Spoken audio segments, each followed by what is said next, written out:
digital skills. The world is going digital. We've been hearing it for ages, right? Every day say the world is going digital. Some people say the world has gone digital already. What exactly is this digital? Are artisans a part of this digital? Have they already become digital? Do we need to make them digital? How do we go about it? Do artisans need to be digital? Some people say, some artisans will tell you no, like there's no need. I can find my way around it. I don't need to, have any digital thing. And if at all artisans become digital, what happens next? These are the things we're going to be talking about. So I would start from the right. If you've had any interaction with an artisan, what do you think they need to improve upon, especially as it has to do with either getting a digital skill or learning a digital tool or using digital tools? My name is Ibrahim Adamu. I think before we talk about digital skills, we should also talk about knowledge barriers. One of the greatest challenges we have on construction sites today is knowledge barrier. For instance, I come to the site today and I have an Hausa man and I don't understand Hausa. I need to look for someone that knows how to speak Hausa. Is up to the task. He knows how to do the job, but he doesn't. There's this language barrier between both of us. I think we should start from there. So if I'm talking about digital skills for artisans, I'll look at, do they even understand the language? So we all know that English is the universal acceptable language in Nigeria to say, and some parts of the world.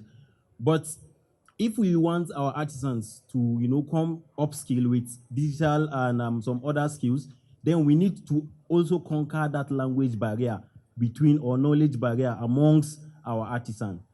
So now, if we are talking about some of the digital skills we feel artisans need to upskill themselves with, I would like to talk from the safety aspect, because someone just said something about safety and I was smiling because I just had a dissertation and it was about utilization of artificial intelligence tools for monitoring compliance to safety practices on construction sites. And it means, how can we in construction industry use these AI tools to monitor compliance because these artisans are very, very stubborn. I have been to a site where an artisan is working up to like 4 or 5 floors. And you are telling this artisan, go on and put your safety boots, get your helmets, and he will tell you, Oga, please, so I can't wear these safety boots because it affects my productivity. I'm telling you that you are stepping on nails, you are stepping on binding wires and the rest, and you are telling me that it affects your productivity. It means you are not after your safety. So these AI tools enables them to comply. Even if you are not there, you monitor them from your offices with the use of drones, with the use of CCTV cameras, with the use of sensors. For instance, now there are sensors we use in construction industry, as in the developed world, where you would be seated in your office, and once the artisan removes his safety helmet, immediately it beeps. And you at the office, even if you are not there, you will notice that you will call out to his attention, office or space number, so and so, put on your helmet. So I think, first of all, if we want to have a discussion of digital skills, there are a lot of digital skills now present, and I believe there are a lot that we can actually get in the construction industry. But let's start from the knowledge barrier, language barrier, then we move up to that digital skills that we need. And we need them as soon as possible because the world is moving fast. And if we continue like this, they will leave us behind and we'll be left in the 20th century while others are moving on to the next century. The next thing would be digital. Why digital for artisans in construction, in building? Why do we need digital skills, tools? Why do we need it? My name is Umar Mohammed. Most of our artisans, they're just as my colleague here said, they are very adamant and stubborn. But when it comes to, okay, let me give you an example of, let's say, plumber now. I went to a site some weeks back. The plumber was, when I saw him using this normal chisel and hammer, You know, the implication of that is that it has a structural effect on the building. So I was like, I don't understand why you people keep using this up to this moment. We have chiseling machine, we have cutting discs, these and cutting machines that can easily cut this through these walls without having enough impact on the walls and the columns, so that at the end of the day, because these things, you might probably, the guy will do his work after hitting the hammers and chisel and everywhere, he will go. The repercussions surface later. That's when you see some of these cracks on the walls. It's not as a result of probably bad work or something. It's these artisans that has actually used force or kind of something on these items, on these walls, that enable all these cracks and other defects of the building to come up to surface. So the importance of it is they don't even understand that this actually makes their work easier. Because if it takes you probably 10, 15 minutes to chisel a wall, with a machine, you don't need energy. In fact, if you are to work, because you want to chisel a particular place as a plumber, in the case may be, you want to chisel a particular place, the energy you use in hitting those hammers. Now, if you decide to use these tools, these digital tools now, you get to have save more energy for yourself. You get to work more than the usual time. If you are to achieve a toilet or two for the day, by you using these digital tools, you end up doing 3-4 toilets a day. And another thing is, these digital tools, truth be said, they're expensive. And these artisans, they look at it as, how can I take 100 plus to buy just a machine? How much am I even doing the work? Like, how much am I going to get out of the work? So they will be like, now, this is where developers comes in. Because actually, sorry, I'm a developer, but some of these things, I provide them. Because I look at it, if I'm expecting them to get it, then we don't know when we will get into that. So normally, I try to provide these lasers, machine for tilers, builders, digs, cutting machine, and all.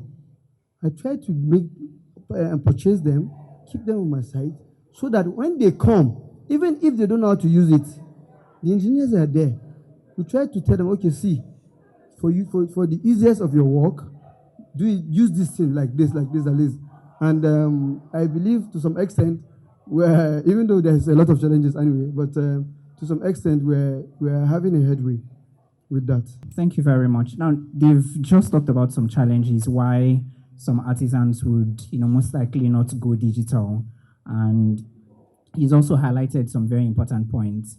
But I want us to bring it down to like the very basics, because if you're telling someone who doesn't have an idea of what laser, technology is, what, 3D printing is, AI, you're speaking big grammar, where can they start? What is the basics of this digital they can start now with? And when they know this one, they get on to the other big ones. My name is Evangel. Everybody has been talking about builders. I don't know. Is it only builders that are the artisans here? Because I know there is carpenter, there is sailors. Those things are still part of.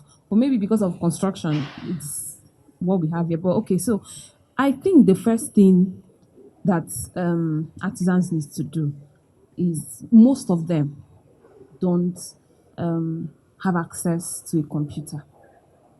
And like he said, you can't say, oh, this is laser, and we should do it without him knowing. He has not even seen what this thing is. You don't even know how to operate a basic, even phones. I have businessmen, people that do serious business, but they don't even have the knowledge of how to access these things or how to use them. So I think the first thing an artisan should do for himself, because this is for you, you're not doing it, you're doing it. The previous panelists that sat talked about you doing this thing for yourself, to upskill yourself and become a professional. Because I know professional carpenters, they are doing their thing and they're posting it online there. And those kind of people, it's not They don't earn the same way just this normal artisan will earn, because he has taken his business personally. So I think the first thing an artisan would do, somebody that has not gone to school, like I wrote something in my book and it says that an illiterate of the 21st century is not the person that cannot read or write. It's the person that have chosen not to learn, relearn, and unlearn. That is the illiterate of this time that we are in. So as an artisan, the first thing, if it is me, the first thing I would do is to get acquainted with technology, because it is moving, like he said. If you don't brace up, you will not catch up. You will not. So first thing, get a computer. You don't need to own one. You can go and learn. You have somebody that has a computer. Oh, teach me. How do I boot a system? How do I navigate through a system? Because you have receipts. You have to print things. If you don't know how to do these basic things using technology that have been made available to us, you can't grow. And there is no success without growth. You can't have any success without growth. And that growth starts by you being willing to even learn the basics that you need to learn. And I think that's the first thing you need to do. If it means to drop your carpentry thing somewhere, drop your mercery work somewhere, and get into learning how to operate a basic smartphone, how to operate a system, how to go digital, because everything is going digital. Elevators, everything is digital. If you don't know how to operate these basic things, you will not grow in your field and you will not progress. I think that is where we should start from. I'm sorry, when they say builders, they didn't actually mean block builders. They mean, when they say builders, is like a construction industry generally. Everything that has to do with construction. Then you said something about they should. The truth about it is, these artisans, the truth about it is, they feel they don't even have that time to go to those places and learn. That's one. Let me just give you an example. I have a mason. Some weeks back, he was plastering for me. I brought out this laser, horizontal and vertical laser line. The thing is, some of these things, they learn it on site, but you have to be responsible for their knowledge. What I did, basically, I allow him. He was doing rubbish. I bought the laser light. So come. He was like, "Okay, this thing is straight." I said, "See, my eyes, without even anything, I know this is not a straight wall." But the moment I brought out the laser light, practically, these people, they believe in practical. Going to getting phone, going browsing, and they won't. Because they even look at how much am I even earning to use that money and go and learn this thing. So we have to actually help them. You understand? So just as I was giving an example, I did that. The moment I brought out the light, when he saw how the line went and how his wall was bumbling, he was like, "Okay, Oga, okay. The next time, seriously, he was the one that always called, "Oga, you never bring that light, come. Let's check this place." That guy has learned something about laser lights. The horizontal and its vertical aspect. So that's why I'm saying, if we keep pushing them, they won't learn anything. We have to be responsible for some of this, their little knowledge. I think the construction industry need to adopt the Julius Berger method. Actually, very good. What they do in Julius Berger is, when they are employing you newly, like if they are taking you to work on their sites, no matter how experienced you are, you start as a laborer. You understand? You start as a laborer. So because they are, over the years, they have trained artisans. They provide all the necessary tools, just like my colleague here said, all the necessary tools, the laser. If you are a plumber, you have your PPR machine, you have all those things available. So they train you. So if I am coming under a supervisor today as a laborer, as he's working, I'm seeing what he's doing, practically, he's training me. So someday he will be promoted to be maybe a manager. And then me, now that I'm under him as the laborer now, I'll be promoted to the artisan now. Then another labor comes in. They don't do away with their artisans. The problem we have in the construction industry is, today, if I have this mason on site, tomorrow now, if I want, I will call another mason. Next tomorrow, I'll call another one. So you see that if I have a policy on the way I want my work to go, it will not go like that. Because every day you change new people. You train him for like 2 hours, or 7 hours or 8 hours in a day, then tomorrow you train another person for 8 hours, you see that there will be no synergy. If you have anyone that leaves Julius Berger and you call that person, come and plaster this wall for me, if you see the work, he will charge you. If you are paying normal medicine 5,000, he will tell you, see, my work is 12,500. Oh. But you will see that work and you'll be satisfied because a digital artisan did the work, not a non-digital artisan. Let me put it that way.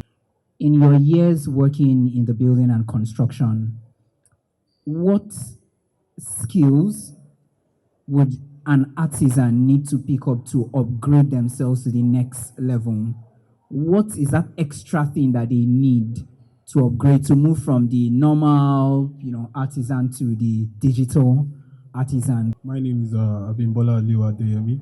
I'm a builder and also a safety professional.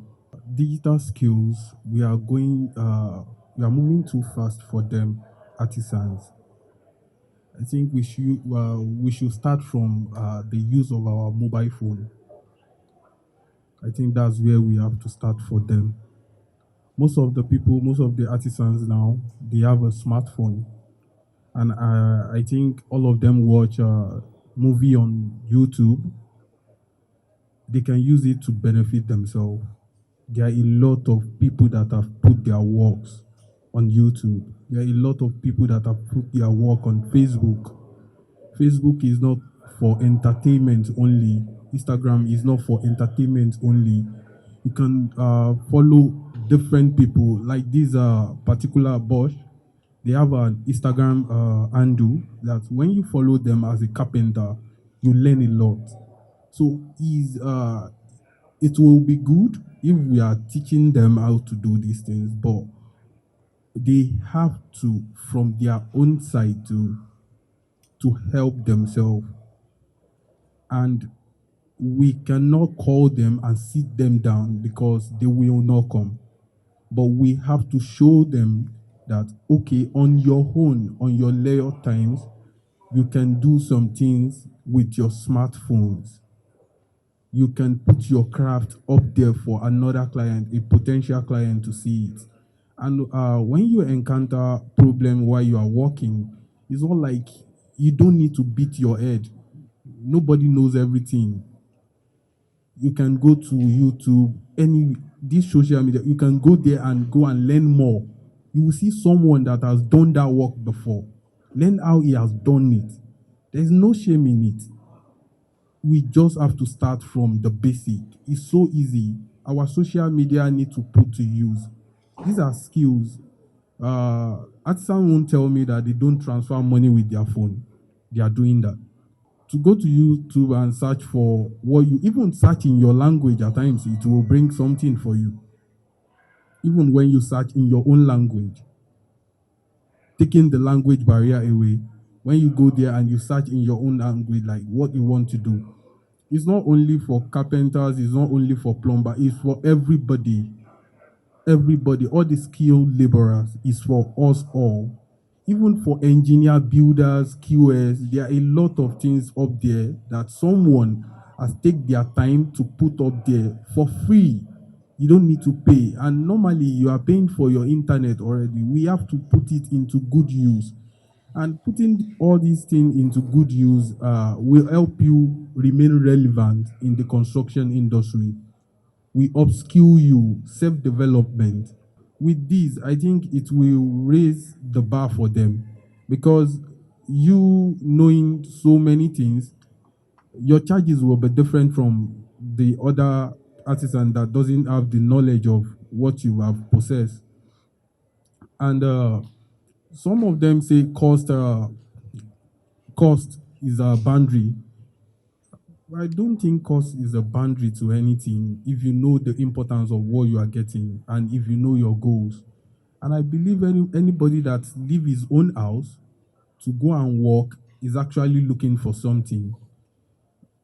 In this construction industry, the industry is so big. I think it's the largest industry in the whole world, and it has remained relevant for a long period of time, and it will still be. So you learning a new thing and you think someone has not called you for it, that doesn't mean you won't use it to get money.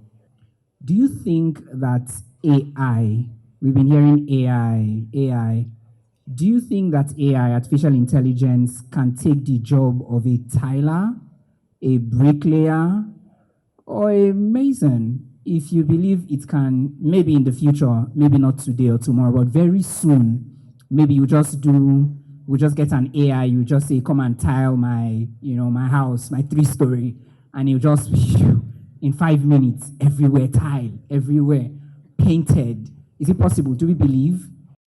If you believe that it can, and you're not ready to upskill to a point, then it means we should start thinking again. If you believe it cannot, then let everybody rest. Which people do you think are most important in helping us to get our artisans to the next level? Which people? I know you mentioned first of all that the developers, are important in helping us. Which other people do you think are most important? Because right now, Nigeria loses about 4.5 billion naira to artisans from other West African countries, right?